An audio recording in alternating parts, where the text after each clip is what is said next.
So I requested Kash Patel's schedule, a travel schedule, in the lead up to Charlie Kirk's assassination.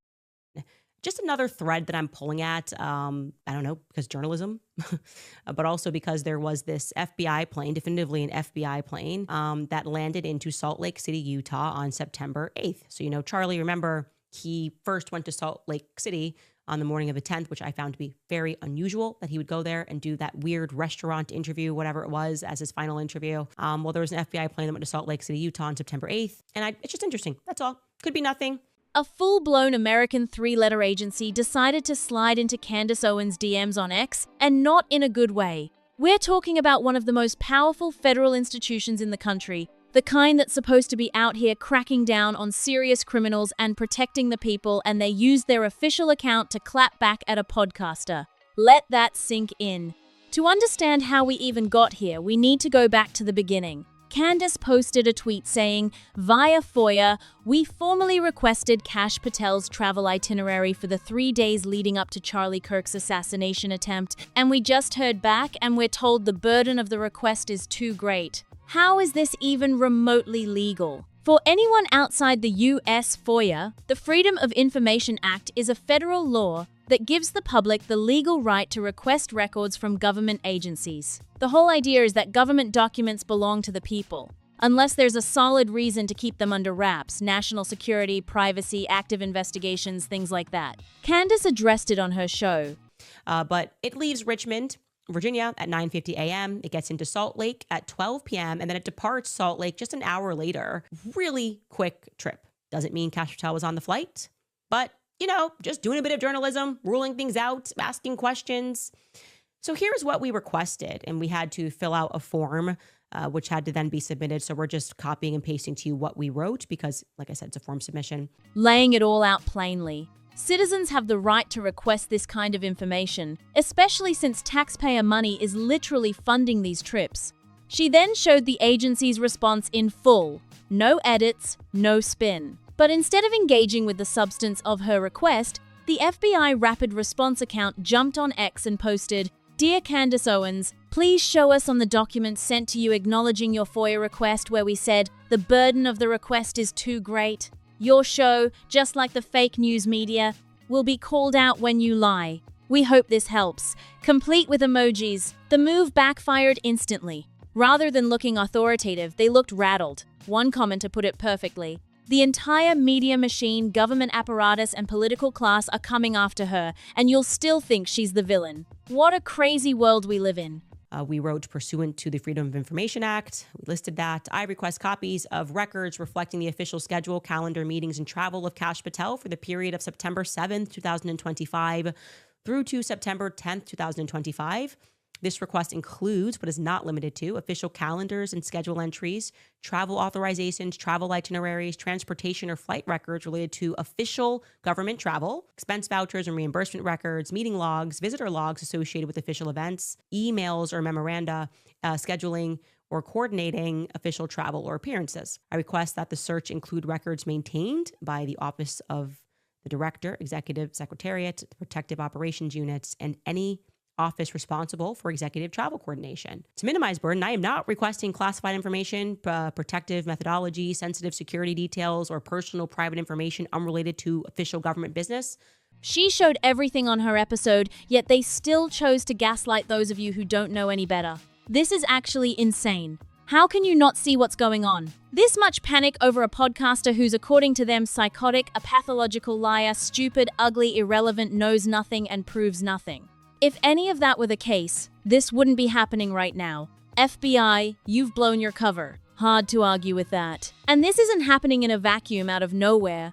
Accounts started popping up specifically to trash Candace, mock her, and paint her as unhinged. The pattern is hard to ignore. The very first sign that things had crossed a line, the President of the United States personally went after Candace, even posted a photo of her while she was sick just to mock her appearance. Let that sink in for a second. Think about it this way. If you see someone on the street having a full meltdown, screaming nonsense, do you stop and warn every single person walking by? No, you keep it moving and ignore it completely. But what if that person on the street just started exposing your deepest, darkest secrets? Suddenly, you're not so calm anymore. Suddenly, you're the one screaming, telling everyone not to listen. Please provide responsive records in electronic format where possible. If portions of the records are exempt from disclosure, please release all reasonably segregable non-exempt portions, identify the specific FOIA exemptions relied upon for any withholding. Thank you. Okay, fair. We just want to know where he traveled. We're trying to say a lot to just say, these are 3 days. Whoever's in control of the calendar, schedule, we want that. We're not asking you for classified information. We're not fighting you. We don't want to know where he was doing personally. We don't want to know what, his girlfriend's concert was. If he's not an FBI business, it's not our business. That's a very different situation, and it tells you everything. Candace fired back without missing a beat. To the intern running this X account, you'll note that we did not put your response in quotation marks. That's called paraphrasing. When you wrote back to us suggesting that we reduce the scope of our request, while referring to our request for a mere 3-day itinerary as substantive, we appropriately paraphrased for fellow X users that our request was too burdensome. We then published your full response, as well as our full request onto our show for the public to read themselves. She didn't stop there. Glad to see you are actually capable of responding rapidly to smear people that won't let go of Charlie Kirk's passing. Do you mind utilizing a similar speed to get TR's defense team the documents they've been requesting and which have mysteriously been in your possession since September? Thanks in advance, Chief. Then she twisted the knife. Here is the full episode so you can see we displayed the full, properly contextualized document that you are requesting. Maybe should have checked it out before you had yourself a cry on X. And here's where it gets truly wild. They didn't stop. They kept going, doubling down with another tweet. When you tell your audience you were denied, that would be a lie for clickbait. Their issue? Candace's show description read, "Today on the show, a mysterious 2022 passing and its surprising link to the Bacharasses." That's our right. That's what we are paying for, to fly him around. In fact, we're even paying for his girlfriend's security. At least we can do is FOIA around and find out. Unfortunately, here's what we received back. Please be advised that unusual circumstances apply to the processing of your request. And then we go back to, here are what we can deem to be unusual circumstances, okay? Number one, there is a need to search for and collect records from field offices, that are separate from the FBI. That's not going to be us. Number two, there is a need to search for and collect and examine a voluminous amount of separate and distinct records. That's not going to be us. Three, there is a need for consultation with another agency or 2 or more DOJ components. We FOIA Kash Patel's travel itinerary and get denied. Erica Kirk cries again. The FBI zeroed in on the word denied because technically they never used that exact word in their letter. That's the hill they chose to die on. So here's what's actually interesting. I ran both the FBI's letter and Candace's original request through Grok. Not a perfect tool, but useful for getting a fresh read on a situation. Here's what came back. Compared to many FOIA requests that seek months or years of records, multiple officials, entire departments, or broad categories of communications, Candace's request was relatively narrow. It focused on a single official, Kash Patel, and a 4-day period surrounding a major public event, while specifically excluding classified information and sensitive security details. The FBI did not deny the request, but its decision to invoke unusual circumstances and extend the response timeline has led some observers to question why a request of this scope would require significant additional processing time. A tiny request by their own standards, and it's suddenly a logistical nightmare? The FBI's own letter explained it needed to search for and collect records from field offices and/or other offices that are separate from the FBI Record Information Dissemination Section, RIDS, for a 3-day travel itinerary from one person. That's probably going to be us. I think it's always 3. Which will delay our ability to make a determination on your request within 20 days. So it's just an ability to delay. They could say, oh, well, it's one of these 3 things. We have to talk to somebody, right? So we're not going to be able to tell you back within 20 days. That's supposed to be a lot of time. We're supposed to get back to us within 20 days. Well, it involves somebody else. So we now have to talk to somebody. Make it make sense. Let's be real for a second. She asked for one man's flight logs. That's it. Where did he fly and when? Simple enough, right? But the FBI's response claimed there was a need to search for, collect, and examine a voluminous amount of separate and distinct records, and on top of that, They needed to pull in multiple DOJ components just to figure out where one guy flew over 3 days.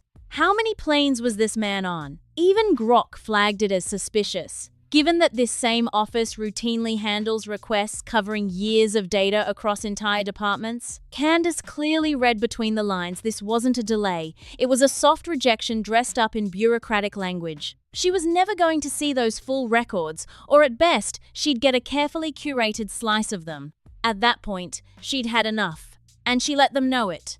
Do you have nothing better to do than be a nitpicking little pest in front of the world? Are you not embarrassed that other countries can read this account? When we said denied, we meant denied the mandated 20-day turnaround for a FOIA response. We were in fact denied that, citing unusual circumstances, which is why we included a link to the full episode where we showed on what 3 grounds that denial was made, plus suggesting adjustments from your office. Do you have a better way to spend our tax dollars than behaving like someone who doesn't understand that X is meant to be punchy? Is clickbait a legitimate Department of Justice concern? Who is running this account? Can we FOIA that? Straight facts. And as someone watching this unfold from a completely different country, it is genuinely embarrassing to watch a federal agency hop on social media to announce your show will be called out when you lie. Go solve an actual case, or better yet, release the files. Tell the public what really went down around 9/11. There is plenty of information that could be shared. They could even tag Candace while they're at it. Nobody would complain. Candace's own response to the DOJ moment. The Department of Justice just accused me of clickbait. Clown world. And she's not wrong, because everyone remembers that circus moment when influencers were posing with the Epstein files like it was a red carpet event, teasing a big reveal that never came. Same energy, different day. The comments from the public said everything. One person wrote, "You literally said it will take longer than 20 days unless you want to limit the scope. The burden is too great. Absolutely wild. This is what you chose to respond to. How about you turn over the evidence to the defense attorneys in this case? They've been asking since at least October of last year. Is that burden also too great?" Ryan Marta came in just as sharp. "Do you understand the PR nightmare that you create for yourself every time you put out a tweet? Every country and every foreign leader is watching you cover up the Charlie Kirk assassination attempt. And it couldn't be more obvious. Nobody believes a word that comes out of this agency's mouth." Being that outside observer from another country agreed completely. Another comment nailed it. "Whoever runs this government propaganda account thinks unusual circumstances versus burdensome is some kind of win. Semantics. This is not a serious organization." Then this one hit different. Am I actually watching a 3-letter agency attempt to silence an independent journalist they consider a dissenter in real time?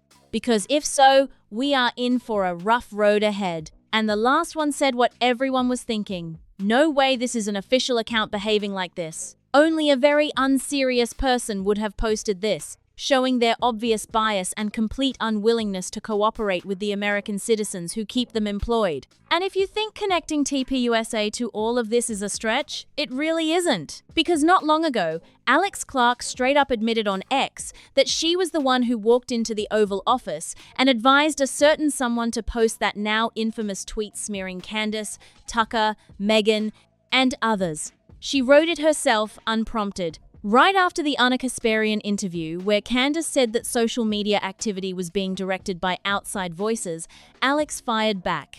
"Yeah, this is not true, but she can cope harder." Guess who prompted his rant on her the first time? Yours truly in the Oval Office. Let that land for a second.